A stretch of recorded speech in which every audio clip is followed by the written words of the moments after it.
Assalamualaikum warahmatullahi wabarakatuh.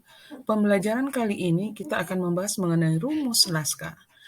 Dalam membahas rumus Laska, kita akan berhadapan dengan berbagai istilah yang terkait dengan rumus Laska, seperti gempa, BMKG, seismogram, seismograf, kemudian epicentrum. Seperti yang terlihat pada gambar pada sudut kanan atas itu adalah bangunan yang rusak karena gempa. Kemudian pada tengah atas itu adalah stasiun BMKG pusat. Kemudian pada sudut kiri atas itu adalah seismogram. Seismogram ini merupakan hasil catatan dari seismograf. Kemudian pada sudut kiri bawah ini adalah seismograf, yaitu alat pencatat getaran gempa. Di mana seismograf ini nanti diletakkan pada stasiun seismograf. Kemudian, gambar yang pada tengah bawah ini adalah gambar dari stasiun BMKG Padang Panjang. Kemudian pada gambar yang pada kiri bawah ini adalah terkait nanti dengan epicentrum dan hipocentrum. Apa yang dikatakan dengan epicentrum? Epicentrum itu seperti yang terlihat pada gambar, itu merupakan pusat gempa yang terletak pada permukaan bumi, yang berada tegak lurus di atas hipocentrum. Sedangkan hipocentrum adalah pusat gempa yang terdapat di dalam kulit bumi, yang berada tepat di bawah epicentrum. Dan untuk pembelajaran tentang rumus Laska selanjutnya, akan dijelaskan sebagai berikut. Rumus Laska ini digunakan untuk menentukan jarak epicentrum dengan stasiun seismograf. Kemudian rumus Laska ini bisa juga dijabarkan untuk bisa menentukan kapan terjadinya gelombang gempa primer atau kapan terjadinya gelombang gempa sekunder. Kemudian kita lihat rumus Laska.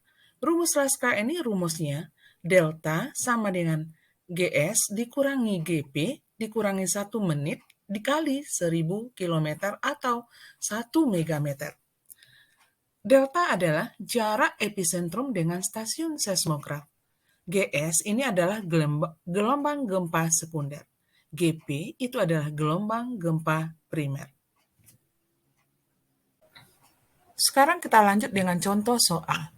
Stasiun BMKG Padang Panjang mencatat terjadinya gempa, di mana gelombang gempa primer tercatat pada pukul 12:44 menit 24 detik waktu Indonesia Barat, dan gelombang gempa sekunder tercatat pada pukul 12:45 menit 30 detik waktu Indonesia Barat. Maka tentukanlah jarak epicentrum dengan stasiun BMKG Padang Panjang. Untuk menentukan jarak epicentrum ini, kita gunakan rumus Laska, yakni delta sama dengan gelombang sekunder dikurangi gelombang primer dikurangi 1 menit kali 1000 km. Gelombang gempa sekunder yakni jam 12:45 menit 30 detik waktu Indonesia Barat dikurangi gelombang gempa primer yakni jam 12:44 menit 24 detik dikurangi 1 menit kali 1000 km. 12 dikurang 12 itu habis. 45 menit dikurang 44 detik hasilnya 1 menit. 30 detik dikurangi 24 detik hasilnya adalah 6 detik. Berarti gelombang sekunder dikurangi gelombang primer hasilnya 1 menit 6 detik. Kurangi 1 menit kali 1000 km. 1 menit kurang 1 menit habis berarti sisa 6 detik. 6 detik kali 1000 km. Cara mengalihkannya bukan langsung dikalikan dengan 1000, tapi 6/60 kali 1000. 6/60 adalah 1/10 kali 1000 km, berarti hasilnya 100 km. Berarti jarak epicentrum dengan stasiun BMKG Padang Panjang adalah 100 km.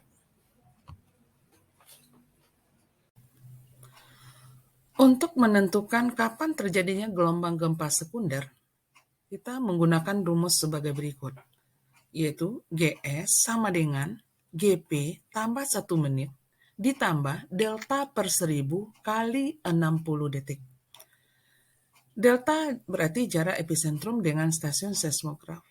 GS itu adalah gelombang gempa sekunder.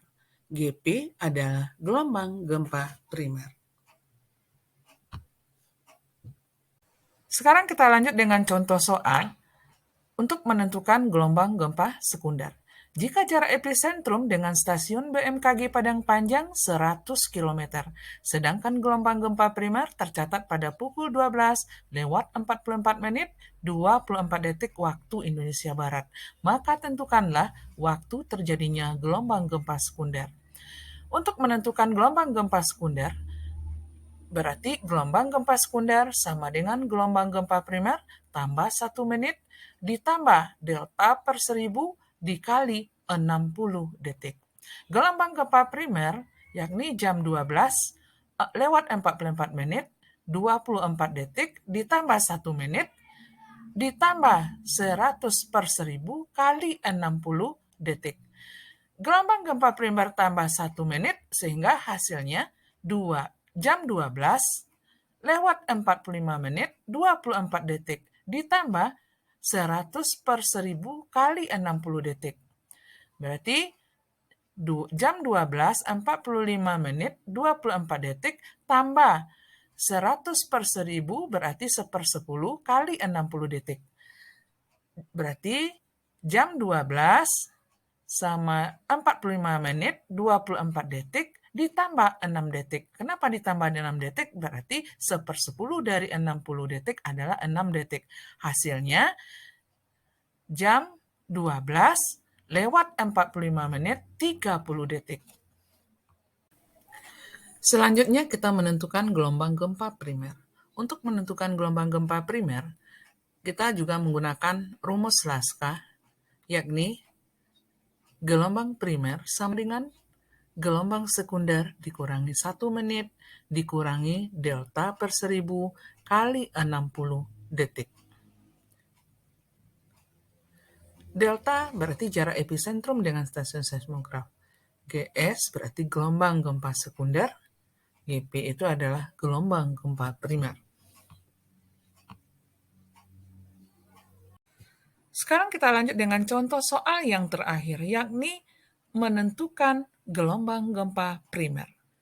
Jika jarak epicentrum dengan stasiun BMKG Padang Panjang 100 km, sedangkan gelombang gempa sekunder tercatat pada pukul 12 lewat 45 menit 30 detik waktu Indonesia Barat, maka tentukanlah waktu terjadinya gelombang gempa primer.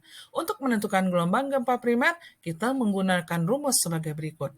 Gelombang gempa primer sama dengan gelombang gempa sekunder dikurangi 1 menit dikurangi delta per 1000 dikali 60 detik. Gelombang gempa sekunder kita kurangi dengan 1 menit, yakni gelombang gempa sekunder jam 12 lewat 45 menit 30 detik dikurangi 1 menit. Kita kurangi delta per 1000, deltanya adalah 100, berarti 100 per 1000 kali 60 detik. Gelombang gempa sekunder dikurangi 1 menit, hasilnya jam 12 lewat 44 menit 30 detik. Kita kurangi lagi dengan 100 per 1000 kali 60 detik.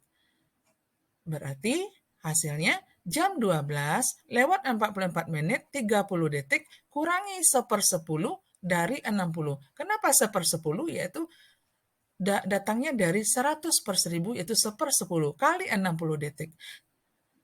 Hasilnya jam 12 lewat 44 menit 30 detik kita kurangi 6 detik. Kenapa kurangi 6 detik? Karena 1/10 kali 60 detik. Hasilnya yakni jam 12 lewat 44 menit 24 detik. Kenapa 24 detik? Karena 30 detik kurang 6 detik, 24 detik. Berarti gelombang gempa primer terjadi pada pukul 12 lewat 44 menit 24 detik waktu Indonesia Barat.